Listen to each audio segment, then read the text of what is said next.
If illegal immigrants show up outside your door, what are you to do? The answer may be different depending on which state you're in. If you're in a sanctuary state, government is more apt to accept the aliens than others who are not. After all, these are states that have declared that they will not cooperate with immigration and customs enforcement. Yet when 50 of them show up in Martha's Vineyard, they are quickly whisked away to a military base, while calls from border states to control the enormous flow of aliens by securing the border is met with lies and goes largely ignored. In a recent interview with NBC's Meet the Press, Vice President Kamala Harris said that the border is secure and that it's a top priority. Take a look. We're going to have 2 million people cross this border for the first time ever. You're confident this border's secure? We have a secure border in that is a priority for any nation, including ours and our administration. Yet, Democratic Congressman Henry Cuellar from Texas countered her assessment and said there will be more than 4 million illegal immigrants coming into the U.S. just within 2 years. Now recall that President Biden named the VP as the border czar to take care of the problem, but her lack of engagement tells you exactly how much work she's placed into it. Is she and Biden ignorant of the federal laws being used as tools to fulfill a political agenda, or have they willingly bought into a much larger scheme? We'll offer an overview and suggest ways you can help restore the republic in today's episode. Please be sure to take the recommended actions in the video description, and of course, to like, subscribe, and share this information with others on your social media platforms. Now, last June, VP Harris gave a speech in Guatemala to those making the trek to illegally enter the U.S. She said, "I want to be clear to folks in this region who are thinking about making that dangerous trek to the United States-Mexico border.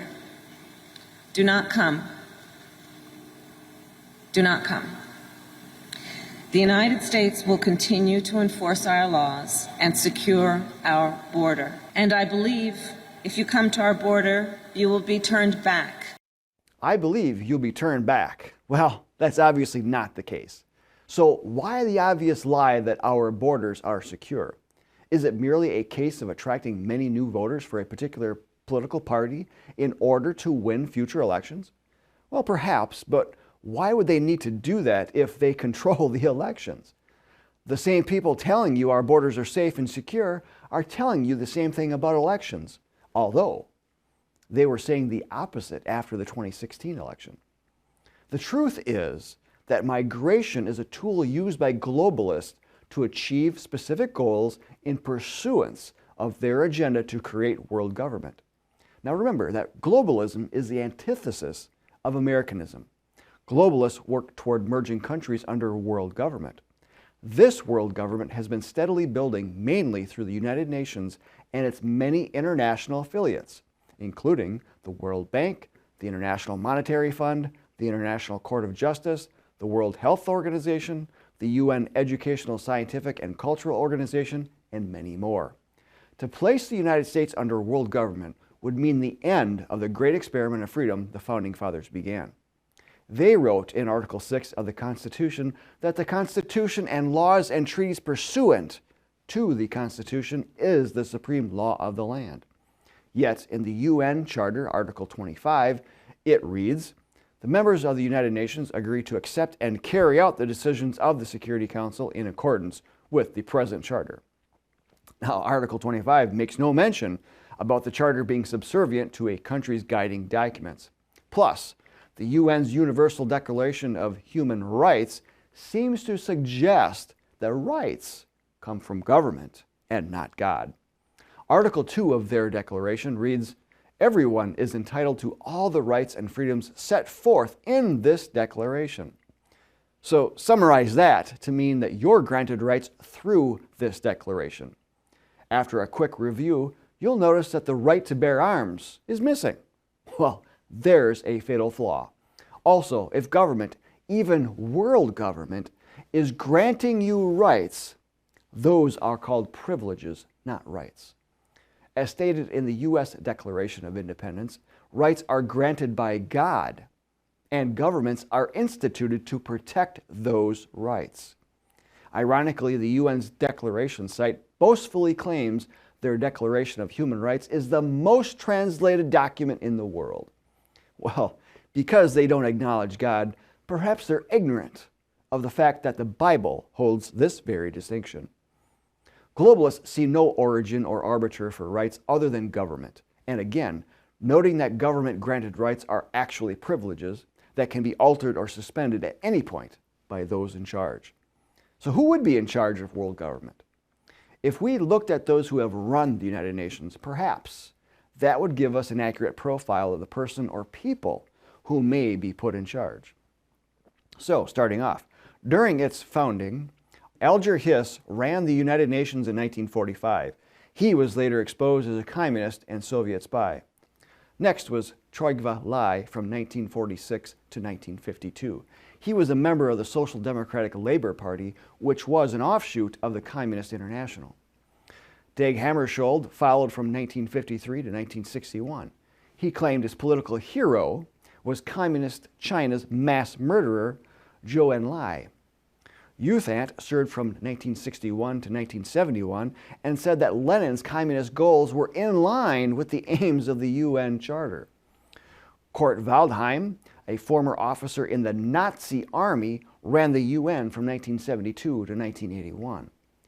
Marxist Javier Perez de Coya served as head of the UN from 1982 to 1991. Boutros Boutros-Ghali called for an end to absolute and exclusive sovereignty and served from 1992 to 1996. Then, serving from 1997 to 2006, Kofi Annan was accused of complicity in the massacres occurring in Europe's Bosnia and Africa's Rwanda. Ban Ki-moon, serving from 2007 to 2016, was instrumental in pushing Agenda 21/2030, a radical environmental agenda that favors nature over humans. And currently serving is socialist Antonio Guterres, who helped engineer the massive tsunami of Islamic immigration in the West. Last week, he said at the UN meeting that the United Nations Charter and the ideals it represents are in jeopardy and we have a duty to act. Especially, he said later on, in a way of climate change, poverty, and war. Each of these UN leaders are on the far left of the political spectrum. How do you think these people are going to dictate to a country that values God-given rights and freedom from tyranny? They definitely will use force. While it currently doesn't have a way to enforce its policies, given the veto power of countries on its Security Council, Brian Arcart, then Secretary General of the United Nations for Special Political Affairs, wrote in the fall 1981 issue of Foreign Affairs how enforcement is supposed to work. He wrote, "The Charter describes a system for maintaining international peace and security, which assumes that all governments will play the roles assigned to them. Those involved in disputes will avail themselves of the means available in the Charter to settle those disputes peacefully. If they fail to do this, the membership of the United Nations, under the guidance of the Security Council, will take a series of steps designed to persuade them to do so. The governments concerned will heed and obey the injunctions of the Council. And if, in the end, the threat to peace persists, the Council, led by its permanent members, will apply enforcement measures ranging from economic sanctions to military action to restore peace and security." Well, that gives you an idea of what we can expect if the United States is ever placed under world government through the United Nations. If we fail to disarm our population, refuse to phase out petroleum, do not nationalize our police, don't adopt censorship based on hate speech guidelines, or fail to recognize and implement the latest LGBTQ+ directive, then we can assume that any of these would be seen as a threat to peace, and the country then would be hit with measures ranging from economic sanctions to military action.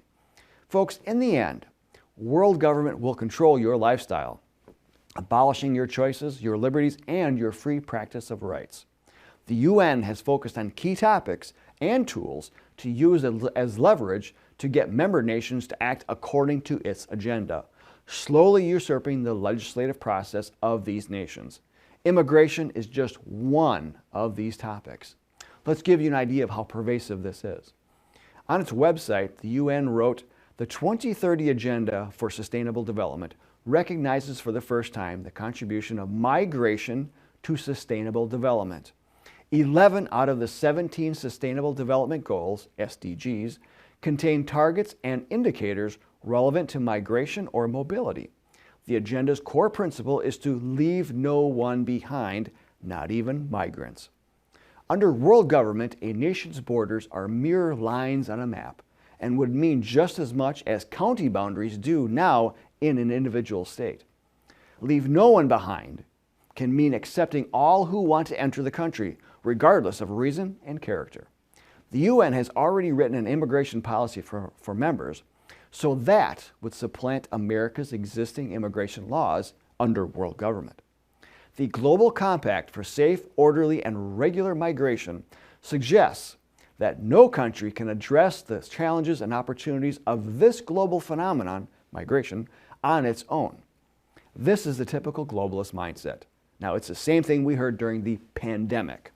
They get you to collective think instead of solely relying on the laws, policies, and processes of an individual country.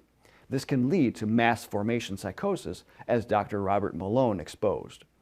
The UN Compact also mentions we must empower migrants to become full members of our societies, highlight their positive contributions, and promote inclusion and social cohesion. We must generate greater predictability and certainty for states, communities, and migrants alike. To achieve this, we commit to facilitate and ensure safe, orderly, and regular migration for the benefit of all. The U.S. already has a legal pathway for immigration. Unfortunately, policy changes throughout the last 50 years or so have made it more enticing to come to the U.S. illegally. Plus, each presidential administration has largely dealt with illegal immigration by tweaking policy and then usually ignoring the fact that our borders still are not secure, while illegals stream in by the millions, as is the current situation with the Biden administration.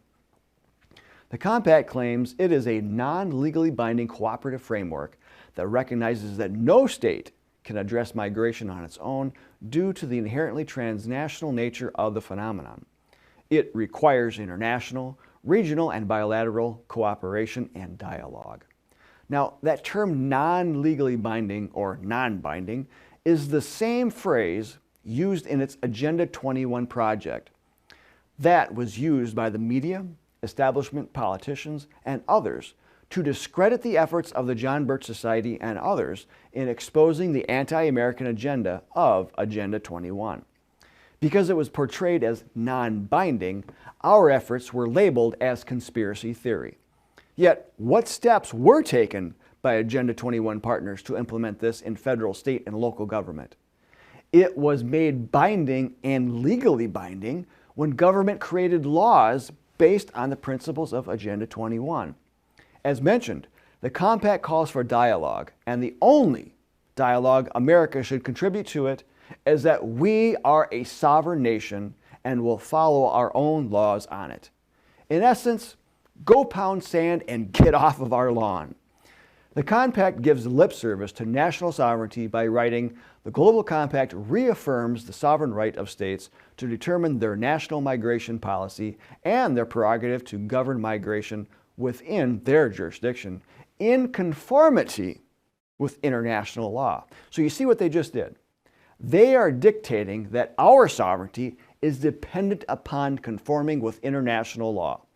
In America, there is no international law above the Constitution. It continues, "Within their sovereign jurisdiction, states may distinguish between regular and irregular migration status, including as they determine their legislative and policy measures for the implementation of the Global Compact, taking into account different national realities, policies, priorities, and requirements for entry, residence, and work, in accordance with international law." Again, it dictates what we may do as if the UN is the final arbiter of this policy. Now, it does the exact same thing with the rule of law and due process in this compact. It goes on.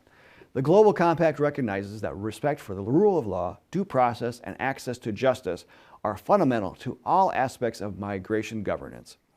This means that the state, public, and private institutions and entities, as well as persons themselves, are accountable to laws that are publicly promulgated, equally enforced, and independently adjudicated, and which are consistent with international law. Again, we take this to mean you do as you want, but within our confines. Folks, this is why we shouldn't be part of any international organization.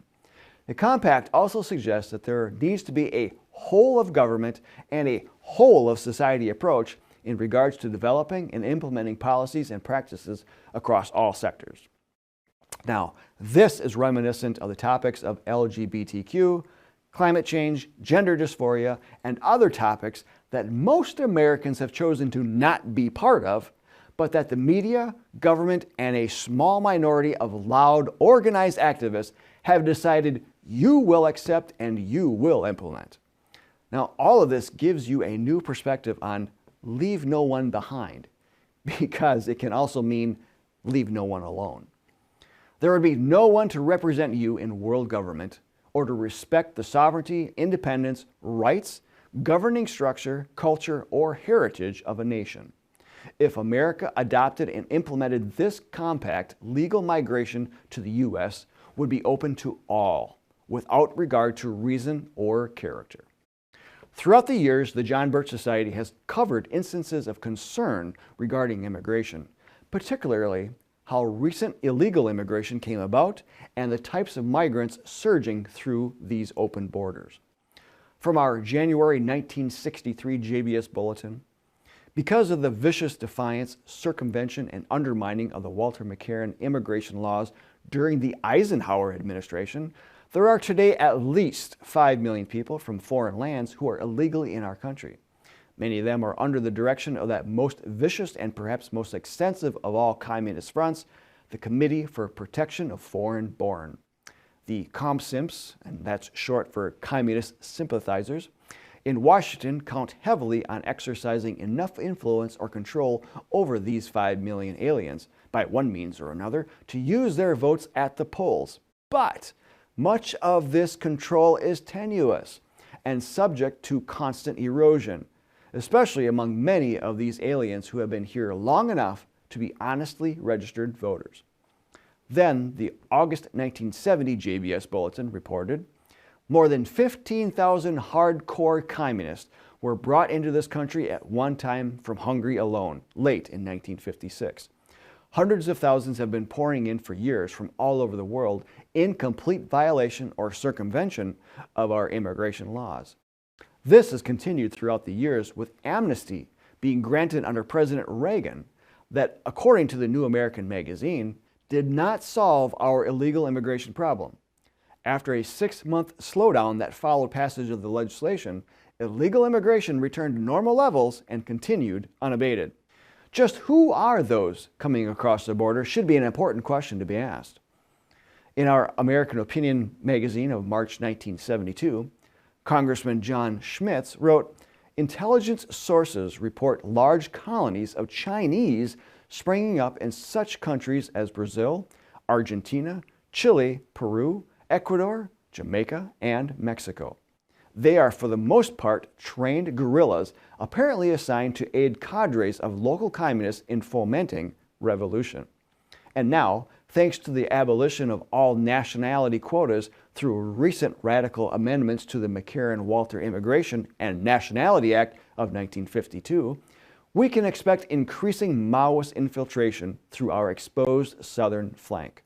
Now, an interesting side note to this discussion is that in prior debate over whether or not the U.S. should join the League of Nations, which was the precursor to the United Nations, some deeply concerned members of the U.S. Senate suggested that before they even begin to think about ratification of the treaty that would have made the U.S. a member, they offered amendments that would deny authority to the League to regulate such internal affairs as tariffs and immigration, and specifically delineate America's absolute right to reject League mandates, telling us that these senators were on to the League's motives of stripping the U.S. of its sovereignty and independence.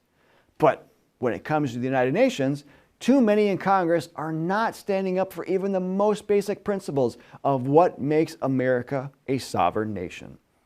Because this compact was written and negotiated during the Trump administration, the U.S. thankfully did not participate in the talks. Plus, it still hasn't signed on to it. Yet globalists do not give up that easily. The leading globalist think tank for the last 100 years has been the Council on Foreign Relations. In its September/October 2022 issue of Foreign Affairs, the authors suggest ways to force immigration reform by doing an end run around Congress and targeting action on the state level. They wrote, "States can force action on international climate agreements, reinvigorate immigration strategies, and forge crucial international research partnerships. Doing so will help set the global agenda, but will also help preserve the viability and strength of the United States in the world order. Foreign governments can strengthen their long-term relationships with the United States, regardless of who is in power in Washington, by building ties with individual states and their dependent cities. When congressional action on an issue isn't possible, federal agencies should partner with their state equivalents to pursue policy goals. And as other countries exploit growing rifts, key states could be left looking to each other and the world rather than to the federal government for leadership. What no one should ignore is that the U.S. states have the power as well as the motivation to both challenge Washington and shape the global policy agenda. Again, we've got to go back to the Agenda 21 rollout more than a decade ago. Agenda 21 was mainly implemented through ICLEI, now known as Local Governments for Sustainability. It followed the same game plan as the Foreign Affairs article is suggesting. It targeted local cities, villages, towns, and counties to become members that implemented Agenda 21 objectives that were in direct violation of property rights and helped to introduce climate change and other radical environmental legislation. Now, they're suggesting doing the same thing with immigration. We'll remind states not to violate Article 1, Section 10 of the U.S. Constitution that places prohibitions on states in regards to foreign relations. And let's also keep aware of how our nation's enemies may use these potential partnerships to advance their espionage and infiltration activities. In the September 26, 2022 issue of The New American, author William Hoare documents Biden's flip-flop on securing our borders and how Biden's immigration policy has become a de facto amnesty for tens of thousands of the more than 2 million backlog cases in immigration court. This is the amount that they have at least admitted to throwing out. Plus, Americans see the steady stream of illegals that currently come in at 8,000 per day, with sometimes 500 in a group who look for Border Patrol agents to guide them. As the article points out, agents are now used as social workers for processing instead of patrolling and enforcing. Now, this is nothing new when you look at it in the scope of building world government. Biden's Build Back Better is a UN project. So why should anyone be surprised when millions of illegal aliens cross our borders and show up in our towns? It's all part of the agenda of swapping Americanism for globalism and sovereignty for slavery. Each presidential administration in recent memory has either flown in unvetted or poorly vetted migrants to destinations within the U.S. or moved illegal aliens across the country instead of releasing them back into Mexico. However, President Trump did do more to engage with foreign leaders in an attempt to stop the flow of aliens and also help to secure the border in places. What used to be a trickle has now erupted into a flood, an invasion of people that we really don't know who they are and why they are here. America has a lawful immigration policy. The executive branch has the authority and duty to execute the laws, and it's high time it did. So what can we do? You can be part of a national grassroots movement that works to provide constitutional solutions to safeguard and restore American liberty, freedom, independence, and sovereignty. We work on key projects that give the electorate, elected officials, and other local influencers the tools to rightfully restore the republic and to win the larger battle. Now, all that word salad means is that we love freedom and we work to keep it. If you agree, Join the John Birch Society today to begin working with others in your area on local projects. Action links are in the description, including telling Congress to get out of the United Nations. And please, be sure to like, subscribe, and share this information through your social media platforms. I'm Bill Hahn for the John Birch Society. Until next time, stay informed, stay active, and get organized, Patriots.